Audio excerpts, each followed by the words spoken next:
William, a palavra está com você, meu irmão. Opa, obrigado, Vilmar. Obrigado também, Luciano. É uma alegria, né? É um prazer estar aqui com vocês. Realmente a gente estava agendado para estar participando dessa Semana Espírita aí pessoalmente. Infelizmente não foi possível, mas fico muito feliz com a iniciativa de vocês de manter o evento de pé, aproveitando, né, desse recurso maravilhoso que nós temos hoje, das redes sociais e né, dessa plataforma aqui, em que nós, através, né, de um espaço, né, aqui na nossa casa, um espaço muito singelo, a gente consegue trazer as nossas reflexões para pessoas de várias partes do Brasil, né? Então, extrapolando aí os limites até então do Centro Espírita, que seria em Ituiutaba, falando aqui realmente com pessoas não só do Brasil, mas fora dele. Eu vejo aqui já no chat aqui a Tatiana Loverri, querida amiga que mora em Madrid, na Espanha. Vai para ela o nosso abraço, a nossa solidariedade, né, aos nossos amigos espanhóis que passam lá por uma situação, né, difícil no momento em que enfrentamos o mundo todo aí, esse coronavírus. O tema realmente é um tema muito delicado, a gente sabe disso, tenho consciência, né, da delicadeza que é abordar sobre nos embates políticos, que é o título do capítulo lá do livro Conduta Espírita, e o tema da palestra hoje, o Espírita diante da política. Antes de entrar, né, diretamente no assunto, a gente conversava aqui antes, nos bastidores, e o bom é isso, pessoal.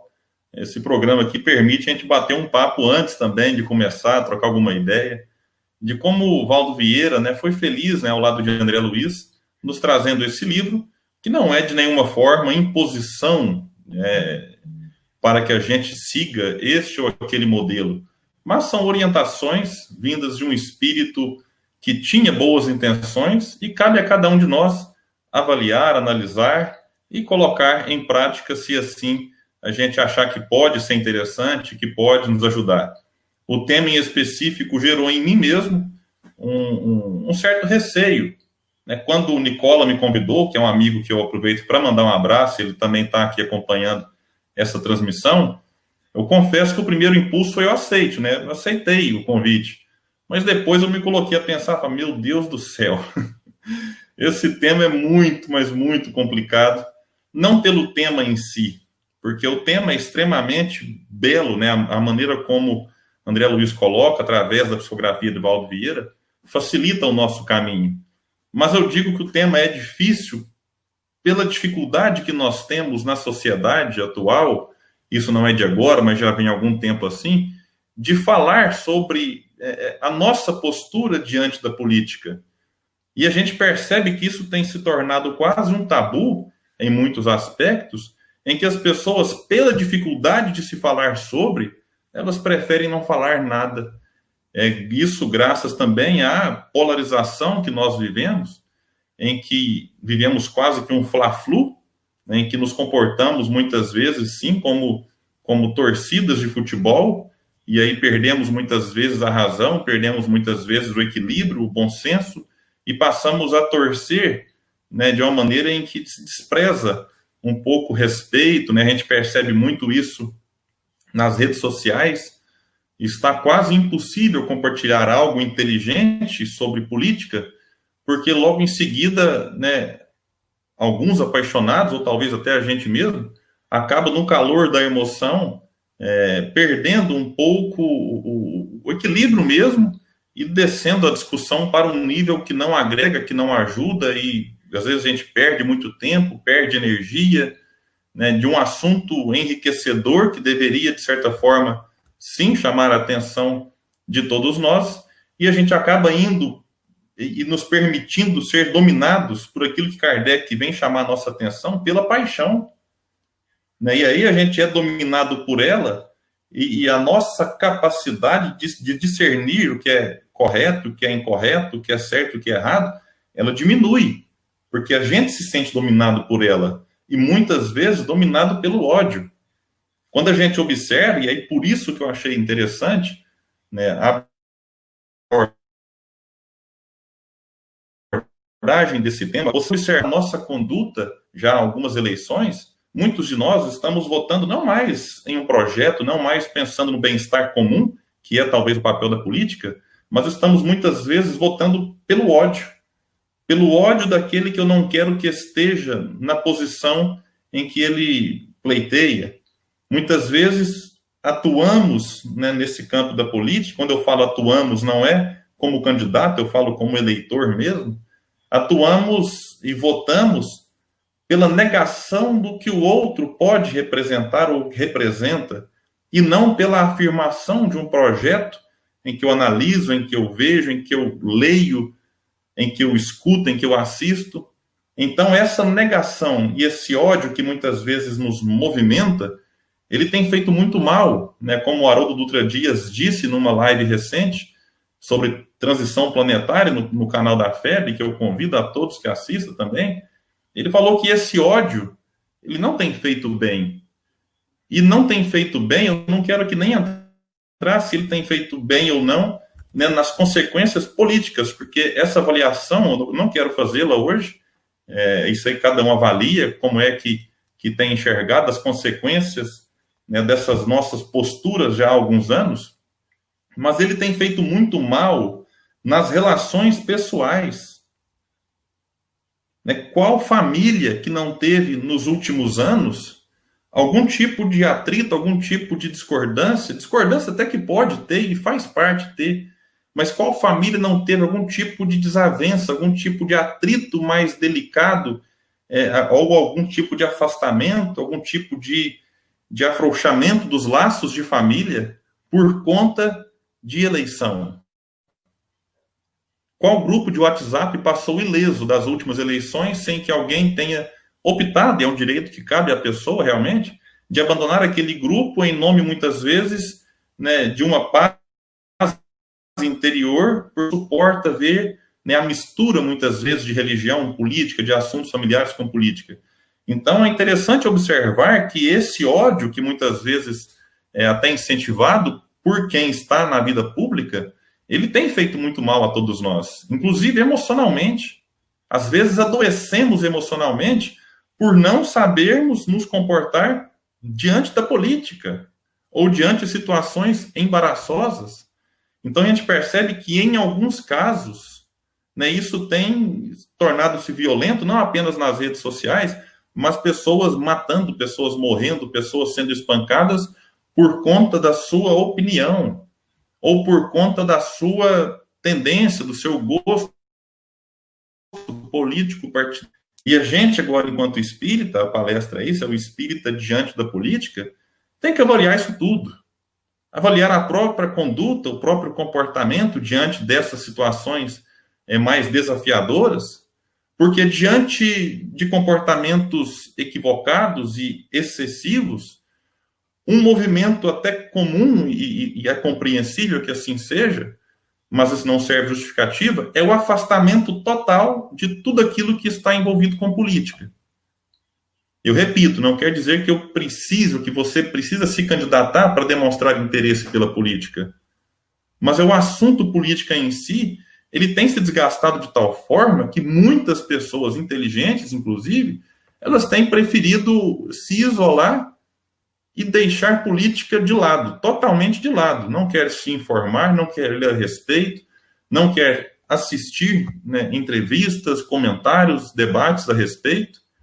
E Platão, já aí 400 anos antes de Jesus, ele tem uma frase que ela é muito atual. Diz ele que o preço a pagar pela tua não participação na política é ser governado por quem é inferior. Então, todas as vezes que eu me omito na participação, a gente vai falar disso aqui, né, o próprio texto, né, do André Luiz, ele traz algumas reflexões a respeito disso, é de quando a gente se omite, quando a gente deixa de participar, a gente acaba sendo governado por quem é inferior. E política, de certa forma, todos nós a exercemos. Todos nós. Política, na definição do próprio dicionário, é a arte ou ciência do governo dos povos. Então, o principal conceito é ligado ao ato de governar e de tomar decisões.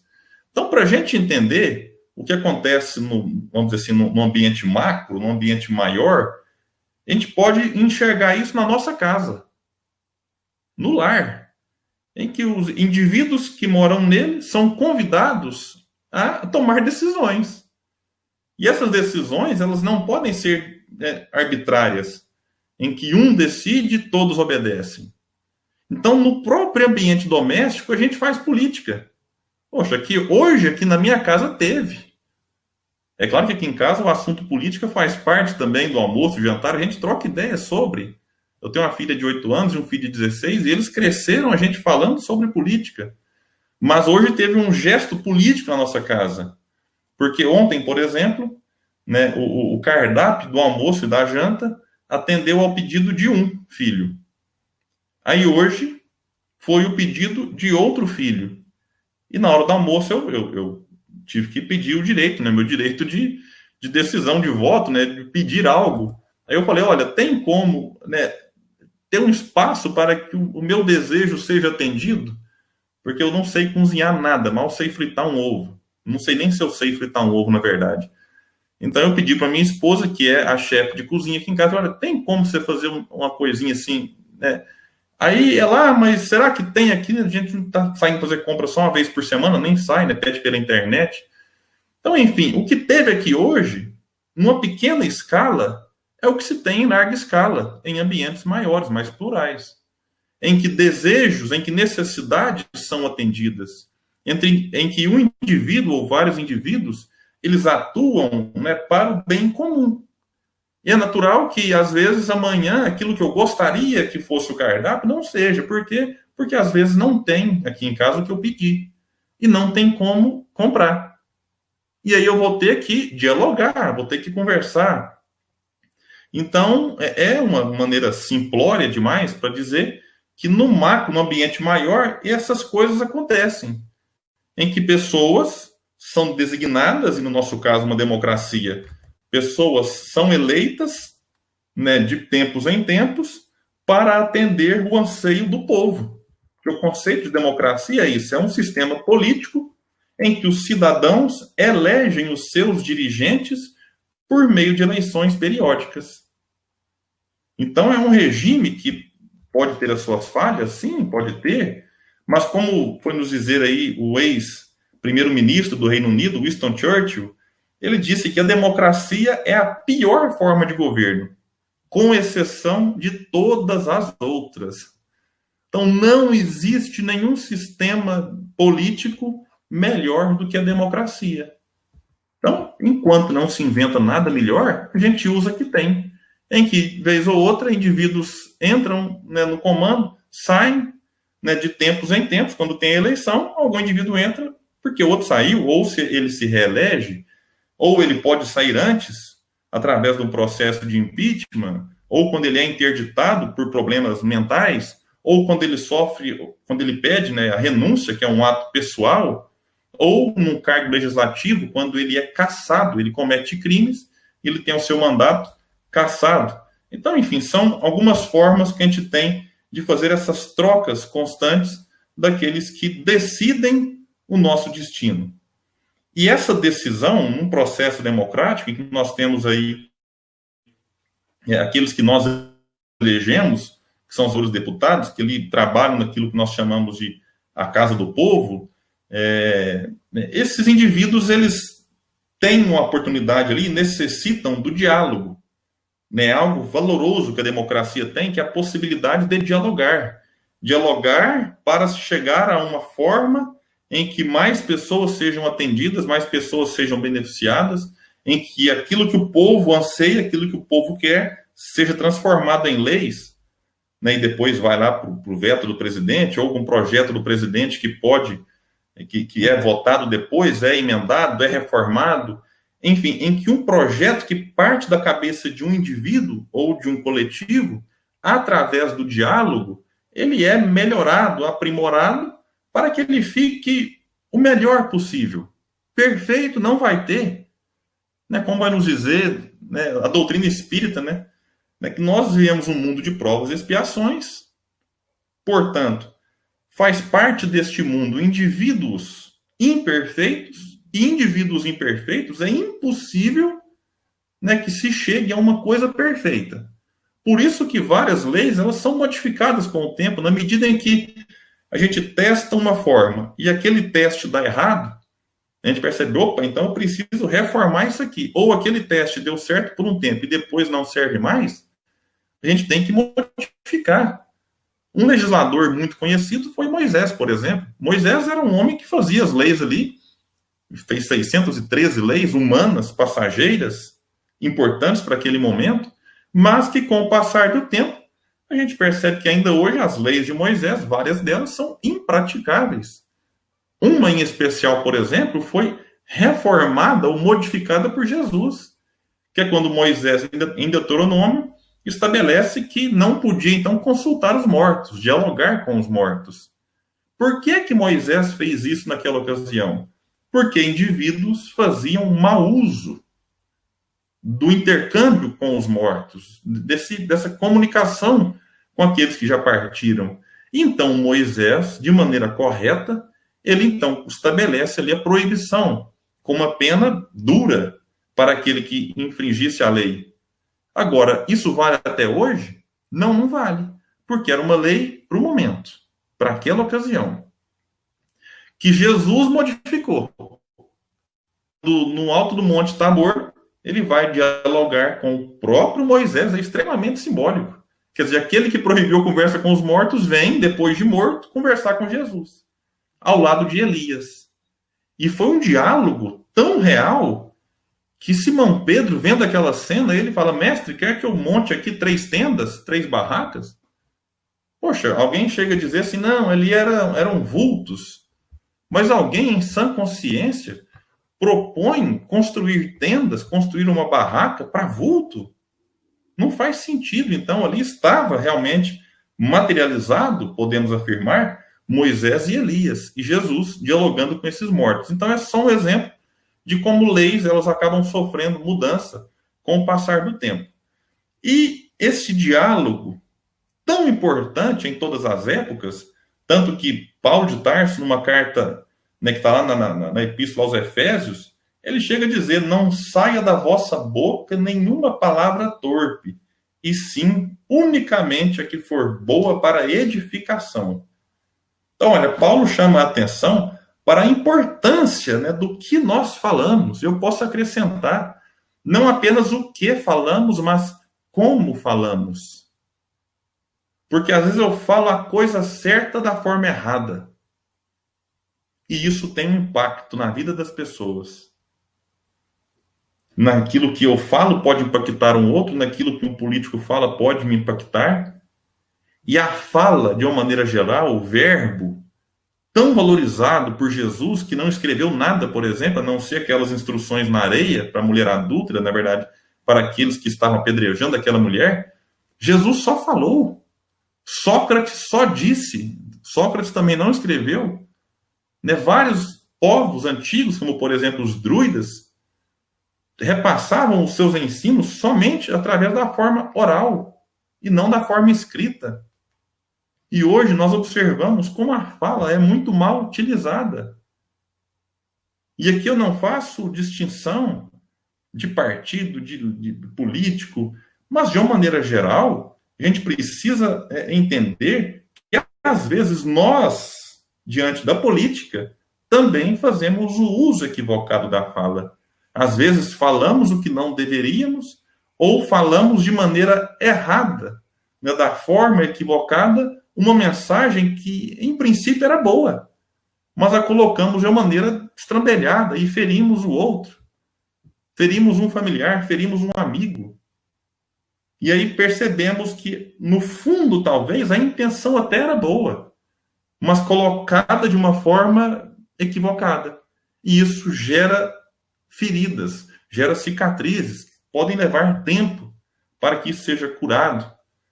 Então é importante a gente observar a importância daquilo que sai de nós quando lidamos com a política. E um assunto que a gente precisa abordar é até a questão daquilo que nós compartilhamos nas redes sociais. O uso de fake news, às vezes de maneira consciente. Uma vez eu vi uma fake news, existe um site que eu até deixo para que todos possam pesquisar depois, que chama boatos.org. Eu não sei se tem um .br, na dúvida bate boatos aí no Google que vai sair. E esse site é muito bom para a gente descobrir se uma informação é falsa ou não. Eu uso ele muito. E uma vez um amigo compartilhou uma fake news do assunto político ali, e eu imediatamente fui lá e falei, olha, meu amigo, né, isso é uma fake news e tal. Ele me agradeceu. E eu pensei, agora ele vai tirar a postagem, né? E ele manteve a postagem. E eu fui observar, olha que interessante, como é que a gente às vezes se perde em alguns detalhes. Quando ele postava uma mensagem correta, bonitinha, verdadeira, tinha pouco engajamento, pouca curtida, pouco comentário, quase nenhum compartilhamento. Mas essa fake news causou, vou usar um termo aqui jovem, né? Até porque eu sou muito jovem, causou. Aí a gente olhava lá, um monte de comentário, muitas curtidas, muitos compartilhamentos. De certa forma, aquela fake news dele fez com que ele ficasse um pouco mais famoso. E aí ele manteve a fake news. Agora olha a nossa responsabilidade ao divulgar mentiras. Nós somos responsáveis pelas verdades ou pelas mentiras que divulgamos. E alguém pode falar assim, mas eu não sabia que era fake news. Tudo bem, mas a partir do momento que alguém te avisa, você já sabe. Ou, melhor, há alguns estudos, há alguns sites apontando dicas para evitar que a gente propague fake news. Alguma mensagem muito chamativa, alguma coisa assim muito diferente, muito estranha, já deveria despertar um pouco mais da nossa atenção. E como Allan Kardec nos convida à fé raciocinada. Né? Eu acredito na informação, mas só acreditar não basta. Porque aí é fé cega. Eu acredito e não avalio. Eu acredito e não pesquiso. Eu acredito e não raciocino. Então é necessário acreditar? Tudo bem, eu acredito. Mas será que passa pelo crivo da razão colocado por Allan Kardec? Kardec não publicou todas as mensagens que chegavam para ele. É importante analisar o comportamento de Kardec e o nosso. Porque a gente recebe uma mensagem no WhatsApp e já repassa, publica. Sem avaliar, sem ler. Kardec não fez isso. A mensagem chegava, Kardec analisava, comparava, meditava, via se fazia sentido ou não, e depois publicava. Então, olha o cuidado que nós espíritas, possuidores, né, a gente estufa o peito para falar, fazemos parte da doutrina que incentiva a fé raciocinada, mas não raciocinamos, muitas vezes, para compartilhar mentiras. O bom senso, Kardec, né, Camilo Flammarion chama Kardec de o bom senso encarnado. E às vezes nos falta bom senso.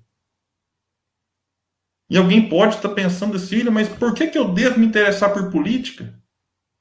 Como eu disse lá atrás, muita gente prefere, isso não é um assunto para mim.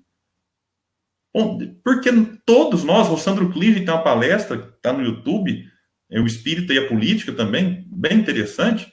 Ele fala lá algo que é consenso. Eu trouxe aqui, dito pelo Rossandro, mas isso é dito por muita gente que estuda política.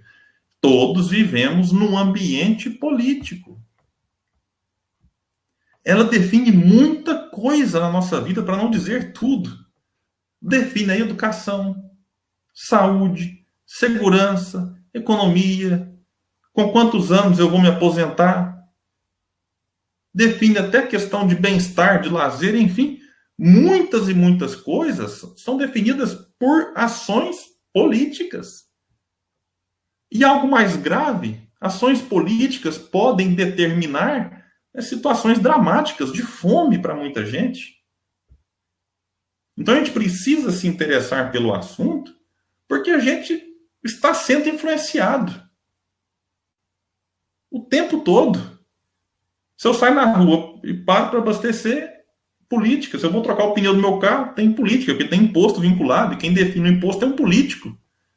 Ou se é uma equipe que foi escolhida pelo político, que eu elegi. Ou que eu preferi não eleger, mas tive importância. Leon Denis é alguém que gostava muito do assunto. Gostava muito. Inclusive, Gaston Luce, quando faz a sua biografia, ele chega a destacar, já mais no final, que diversos velhos amigos vinham, nos domingos à tarde, falar de política com Leon Denis.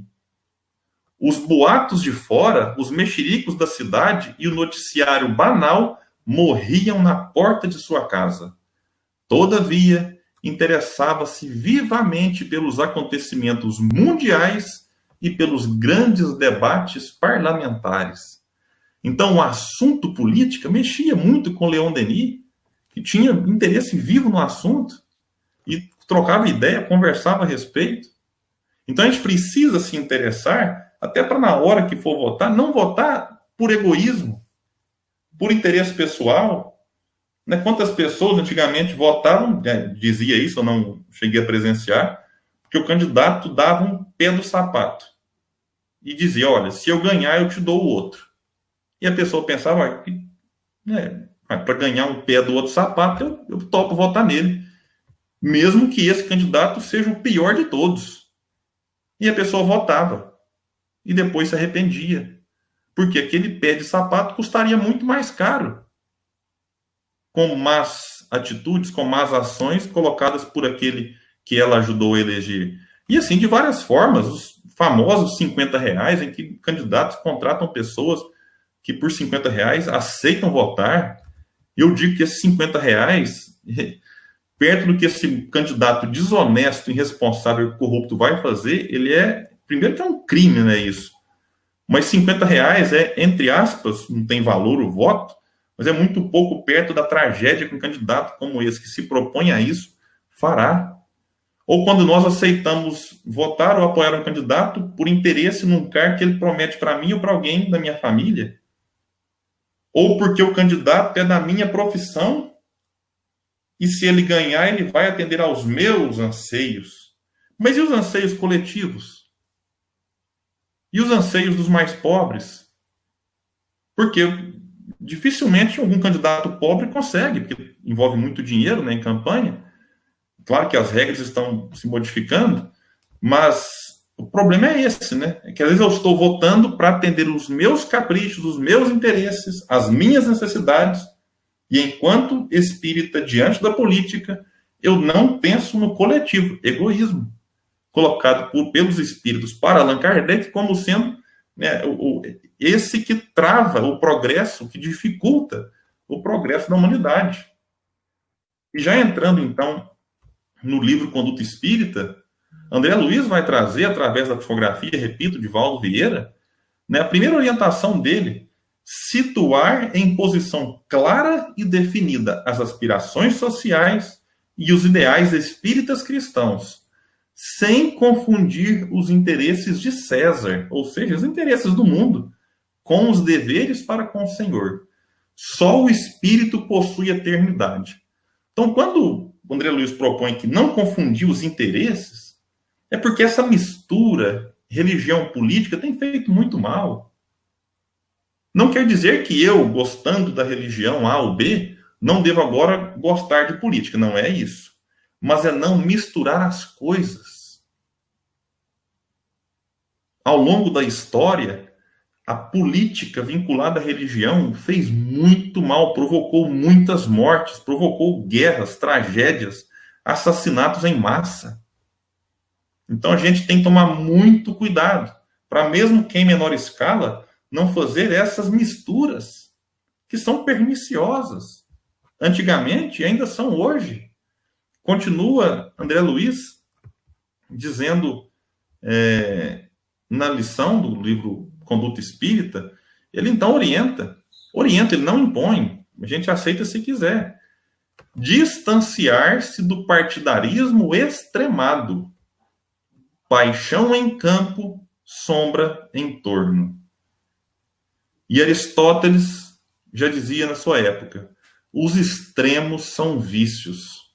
No meio deles é que está a virtude. Meus amigos, e tem fanático de todos os lados na política. A gente não pode achar nesse fla-flu, que, como eu já disse aqui, a gente vive, de achar, não, fanático é só quem é de um certo partido, fanático é quem é da direita, da esquerda, do azul, do vermelho, do roxo.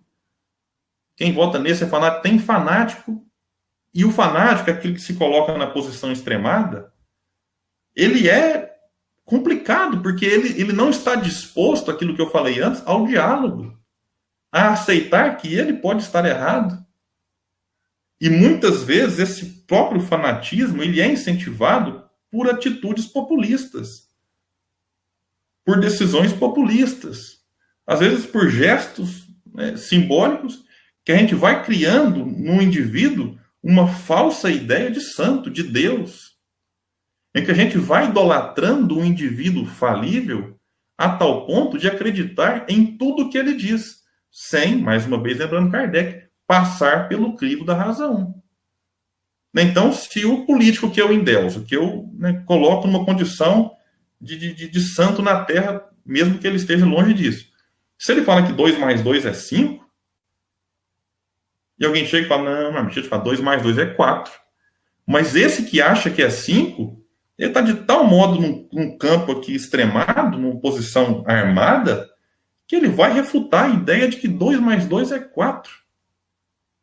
E é bem provável que ele acuse este, de que está tentando orientá-lo, de tramar um golpe, de fazer uma conspiração, de que você está influenciado, e vai arrancar de fundo da cova, de falar de nomes lá de trás que estão te influenciando.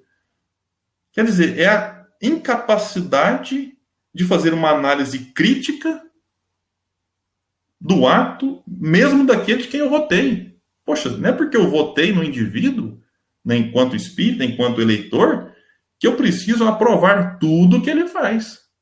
Porque ele pode falhar, ele pode errar. Ele é um ser imperfeito, portanto, passível de falhas. É que, às vezes, a gente traz uma herança de uma época em que existia lá o direito divino dos reis. E que quem quiser bater no Google depois, o direito divino dos reis é uma doutrina política e religiosa, segundo a qual o poder dos reis tem como fundamento a vontade de Deus. E a pessoa pensa, poxa vida, este político ele é um enviado de Deus. E se ele está aqui pela vontade do Pai, por que é que a gente vai criticá-lo? Por que é que a gente vai contrariá-lo? E por que é que a gente não vai combater todos aqueles que querem, de alguma forma, fazer isso? Criticar, contrariar e tirá-lo do poder. Então, os fanáticos, imbuídos dessa ideia de rei Deus, e agora presidente Deus, prefeito Deus, governador Deus, o indivíduo perde o bom senso, perde o equilíbrio por completo. E passa a fazer loucuras, né, naquilo que então André Luiz chama de um partidarismo extremado, colocando em campo a sua paixão, envolvido numa sombra, se recusando a mínima possibilidade de entender que aquele que ela defende está cometendo equívocos graves. Se a gente analisar atualmente, ainda há quem venere e idolatre Hitler. Há quem venere e idolatre Saddam Hussein, Osama Bin Laden, que são seres, né, que não precisa nem comentários.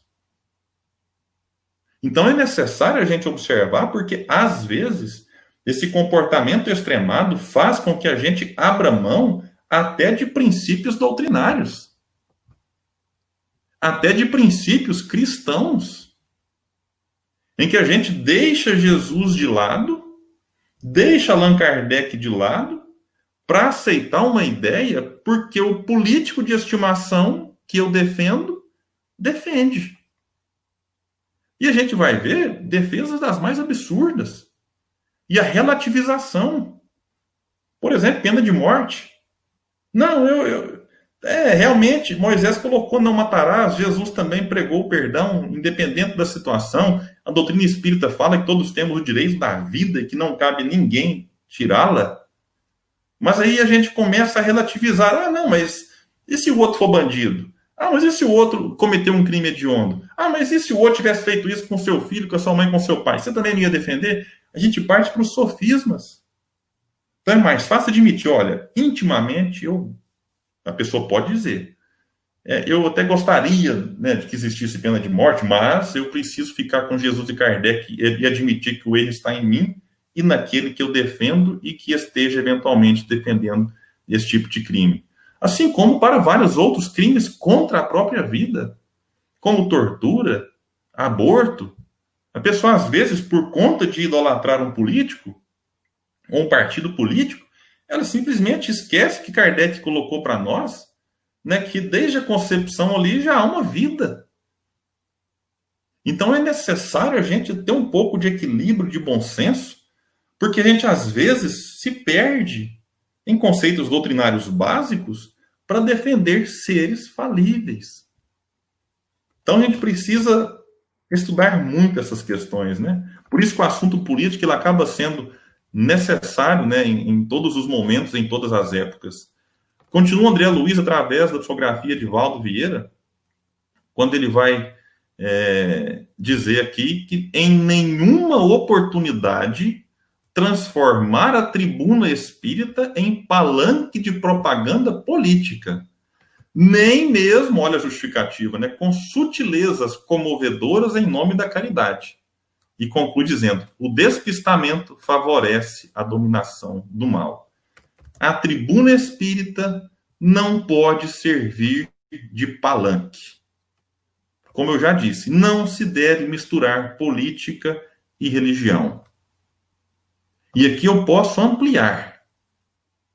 Né? Tribuna espírita, que é um conceito da época, que na época não tinha grupo de WhatsApp, com grupos de WhatsApp, porque a gente às vezes percebe grupos de WhatsApp do centro espírita se transformando em palanque. Então não tem justificativa. Eliminar, evitar e até proibir esse tipo de assunto no grupo espírita não significa que eu não queira ou não goste do assunto. Eu gosto, mas no lugar certo. E o lugar, o centro espírita, o grupo espírita, a página do Facebook espírita não é lugar para falar de política. Se você quer usar a sua pessoal, tudo bem, faça o que você quiser. Porque todos nós temos, né? Tem um Instagram, tem um Facebook. Nós somos membros do grupo espírita? Somos, mas a gente também é um cidadão que tem direito a manifestar a sua opinião, que tem direito a manifestar o seu gosto político, o seu gosto partidário, tem direito a manifestar a sua crítica. A gente vai falar aqui no final. Nós temos esse direito. Não no ambiente espírita. Por que não? Agora é uma imposição. Não. É porque esse é um assunto que mexe com muitas paixões. E o ambiente espírita não é para isso. Lá a tarefa é de evangelização, é de divulgação da doutrina espírita. E se a gente vai trazer o assunto política para dentro do grupo espírita, seja o grupo físico ou virtual, porque para mim não tem diferença, um grupo de WhatsApp de um centro espírita é uma extensão da estrutura física do centro. E se eu levo o assunto política para dentro, a gente vai ter ali discussões a respeito de candidatos, de propostas, e essa não é a tarefa da casa espírita. Se do passeio da calçada para fora, respeitando os limites do centro, ou eu saio com amigos para jantar, para comer uma pizza, e eu quero falar sobre política, e se isso for de comum acordo com todos e não for desagradar ninguém, tudo bem, eu estou fora do ambiente da casa espírita. Mas é necessário respeitar, porque, inclusive, essa não separação causou muitas divisões, principalmente na última eleição. Na penúltima já tinha trazido também algumas questões, na última ainda mais. Então a gente precisa, né, ter bom senso. Acho que a palavra mágica e simples é bom senso.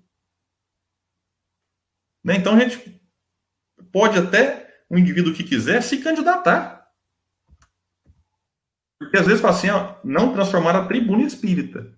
Então recomenda-se àquele que queira se candidatar, inclusive se afastar da tarefa de divulgação espírita. Ou qualquer tarefa em que ele possa exercer alguma influência na casa espírita. Então, não vou citar nomes, mas tem um amigo meu do Facebook, que inclusive eu admiro muito, né, pelas suas postagens, pelo seu equilíbrio. Ele postou no começo do ano, falou, olha, esse ano eu sou pré-candidato a vereador, palavras dele, e decidi, até a eleição, não fazer palestras. Olha que atitude interessante. Então, é algo a ser valorizado. Então, é uma atitude de bom senso. E é uma pergunta que sempre que surge, né? O espírita pode participar da vida política de maneira direta, se candidatar? Pode, é claro que pode. É um cidadão e é um direito que lhe cabe. E eu até recomendo, quem for fazer isso, leia o livro Conduta Espírita, capítulo 10, nos embates políticos. Nós tivemos, ao longo da nossa história, grandes políticos que militavam no espiritismo. Bezerra de Menezes é um. Eurípides Barçanufo, eu acho que ele era político antes, não sei, é uma informação que agora me fugiu da memória. Nós temos Caio Barchuta, o prefeito de Matão, o primeiro prefeito de Matão, inclusive, foi velado lá, né, na Câmara Municipal. Nós tivemos, mais recentemente, o deputado, muito elogiado, né, não é da minha época, pelo menos eu acho que não, Freitas Nobre, marido da doutora Marlene Nobre, que inclusive faz o prefácio, né, de uma edição de um livro de Leon Denis, Socialismo e Espiritismo. O próprio Leon Denis, ele teve uma atitude diferente desses que eu citei, porque Leon Denis foi convidado para ser candidato, um amigo dele que já era político, percebendo na sua fala, na sua postura, no seu equilíbrio, no seu bom senso, a possibilidade de ter ali um grande político, faz um convite a Leon Denis que recusa. Esse amigo insiste e reforça o convite, e Denis, mais uma vez, recusa. Recusa não por desconsiderar a importância da política, mas dizia ele que a tarefa que lhe cabia era uma tarefa maior, que ele não poderia ficar circunscrito ali aos limites da própria política. Então ele abre mão dessa possibilidade muito real, né, que inclusive quem tentou convencer disse, olha, vai te trazer benefícios, né, financeiros. E Leon Denis, então, recusa, né, isso de maneira muito firme, inclusive, isso está na biografia do Gaston Lutz, lá, esse registro deixado. Um outro ponto do livro Conduta Espírita, que vai dizer, então, André Luiz, que é um dever nosso, então, cumprir os deveres de cidadão e eleitor, escolhendo os candidatos aos postos eletivos segundo os ditames da própria consciência, sem, contudo, enlear-se nas malhas do fanatismo de Grey. O discernimento, diz André Luiz, é caminho para o acerto. Então, é um dever que nós temos enquanto cidadão e eleitor votar. Eu fico muito triste quando eu vejo amigos, por exemplo, falando assim, não, eu não quero votar não, eu prefiro pagar a multa, que a multa é barata, eu vou lá, pago a multa e pronto. Poxa, a gente precisa lembrar que para podermos votar, muitas pessoas morreram. Muitas pessoas foram torturadas para que tivéssemos agora a democracia, a possibilidade de votar. E a gente despreza isso. Eu até entendo a decepção de muitos, a frustração, quando a gente cria uma expectativa num candidato, repito, coloca na condição de Deus, de rei, de santo, de repente a gente começa a perceber que não era aquilo que eu imaginava e vem a frustração, com o candidato ou com o partido. Porque não votamos em projeto, votamos mais uma vez no ódio ao outro, na paixão a este, e se frustra, e aí fala, não quero mais votar. Poxa, mas estamos abrindo mão de primeiro, é um dever que nos cabe.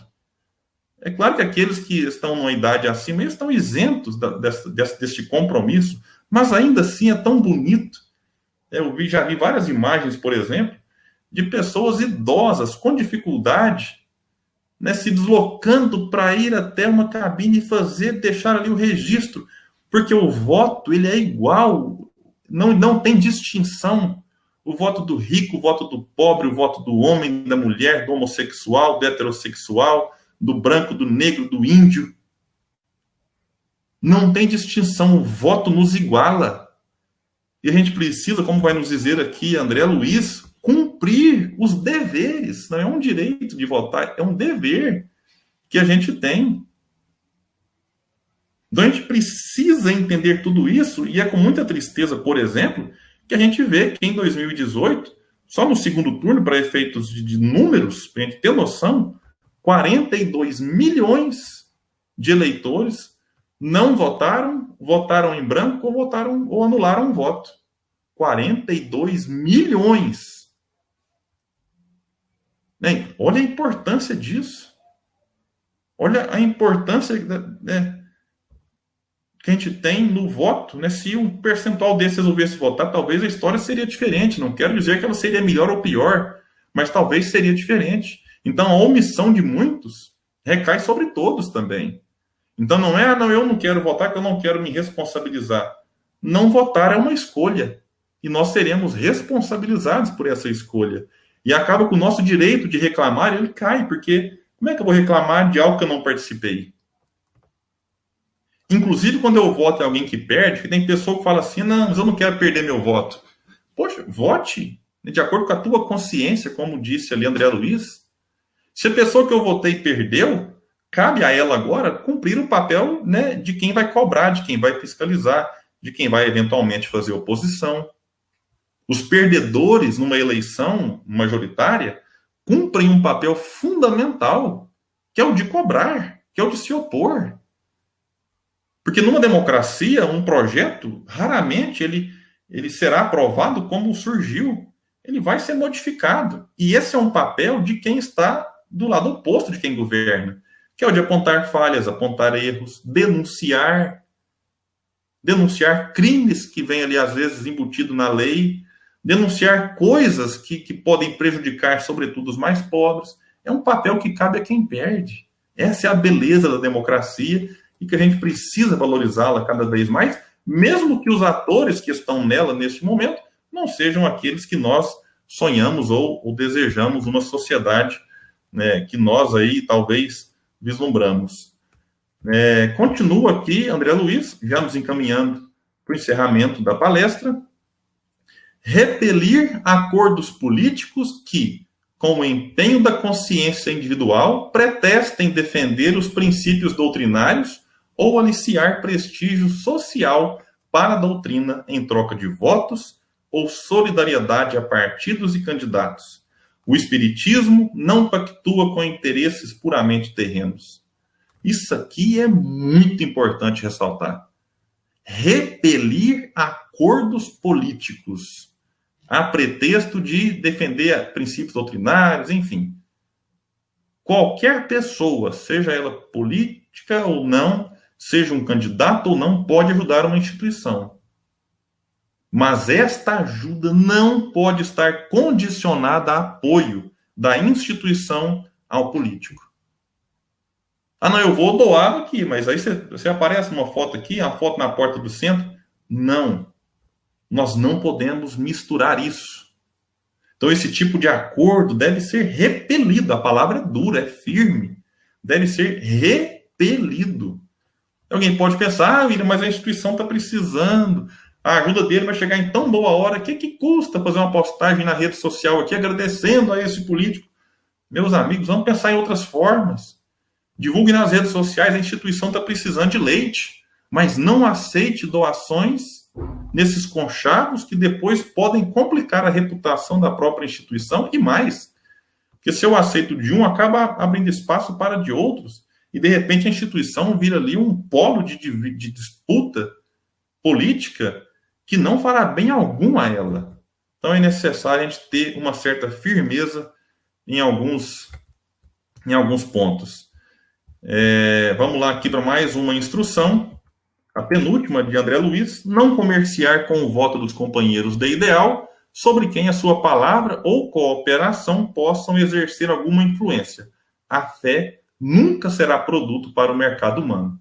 Então, isso aqui eu já até citei lá atrás. O voto não tem preço, então a gente não pode, em detrimento de apoiar algum candidato, algum amigo nosso, utilizar da nossa influência para comprar o apoio de outro. Então, isso aí realmente a gente já falou alguma coisa a respeito.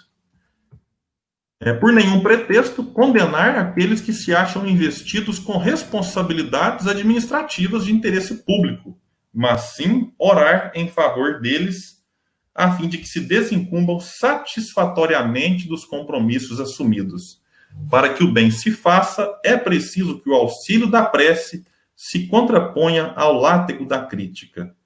Nós sabemos que é uma missão grandiosa, difícil e muito dura daquele que se dispõe a ser um político correto, daquele que se dispõe a ser um político e cumprir realmente com aquele que é o seu dever, aquela que é a sua tarefa.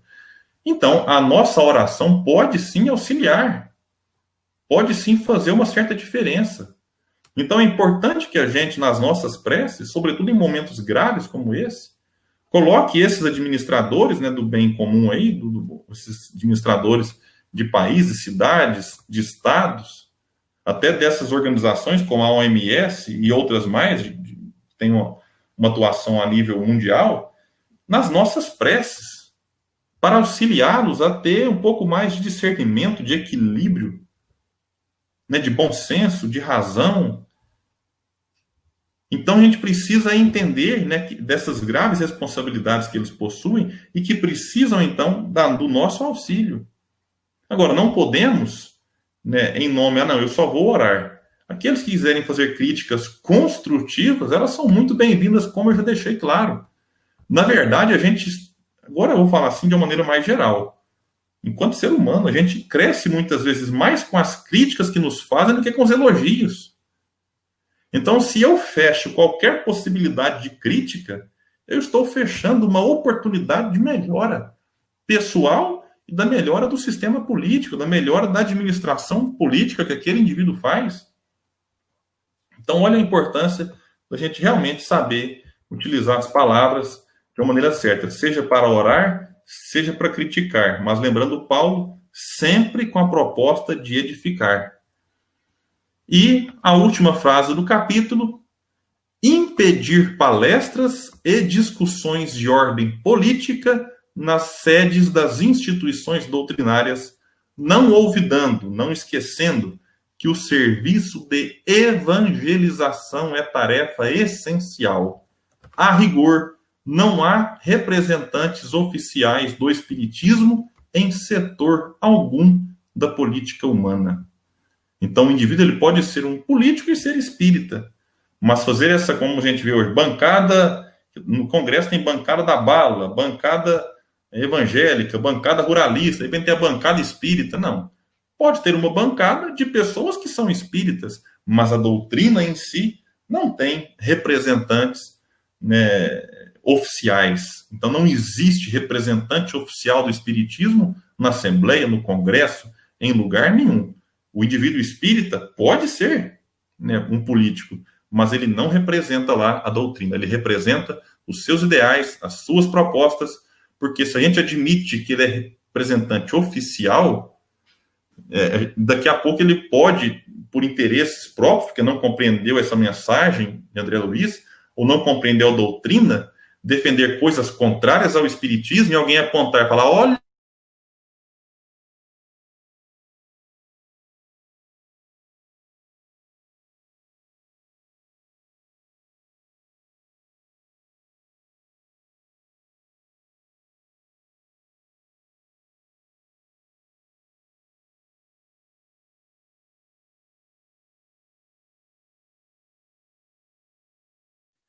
Uma pequena queda. Da política, eu tenho uma oportunidade maravilhosa de fazer uma autoavaliação, de me conhecer melhor, avaliar a minha própria conduta, se ela não está equivocada. Eu já me perguntei várias vezes, poxa, será que eu não poderia agir melhor? E se a resposta for não, eu já ajo da maneira correta sempre, é um sinal de obsessão. A gente está obsidiado. Porque se eu não admito possibilidade de melhora, eu estou obsidiado. Então é necessário olhar como eu poderia agir melhor. É claro que, analisando isso, agiremos sempre da melhor maneira possível? Nem sempre. A gente está caminhando, né, num processo de espírito puro que seremos um dia. Então falharemos, acertaremos, mas não podemos desistir dessa avaliação. É necessário observar o orgulho pessoal e reconhecer que eu preciso de melhora, reconhecer que às vezes eu estou defendendo um candidato que age contrário aos princípios do Cristo e do Espiritismo, e eu não dou o braço a torcer por causa do orgulho, eu defendo ele apesar de intimamente eu reconhecer que essas condutas, né, diante da política, porque elas falam muito de nós, vencer o egoísmo, né? Será que só o meu candidato tem razão? Será que só eu tenho razão? Que o que a gente vê muito hoje em rede social é isso, é uma luta, é uma briga para ver quem tem razão. Em que eu quero que o outro fale na boca dele aquilo que eu falo. E se o outro não fala, eu vou brigar com ele, vou discutir até ele concordar comigo. Então é uma luta de imposição de ideias e não de diálogo. E é isso que falta hoje, meus amigos. Que nós espíritas, aqueles que estão mais interessados pelo assunto, que possam ser pontes de diálogo e não muros de imposição de ideia. Então que a gente possa desenvolver a arte, né, da conversa. A arte do convencimento, ela faz parte, historicamente, mas que seja uma tentativa de conhecimento fraterno, entendendo os limites do outro, expondo a sua própria opinião, mas entendendo que o outro pode ter a dele, que talvez a dele esteja em algum ponto mais correta que a nossa, e a minha num ponto pode estar mais correta que a dele, e junto a gente pode ir aprendendo, abre mão de alguma coisa que esteja em equívoco, acata outra melhor, mais elevada, e assim nós vamos intimamente, enquanto espíritos imortais, crescendo diante da política. Então, é isso, né? Eu vou convidar aqui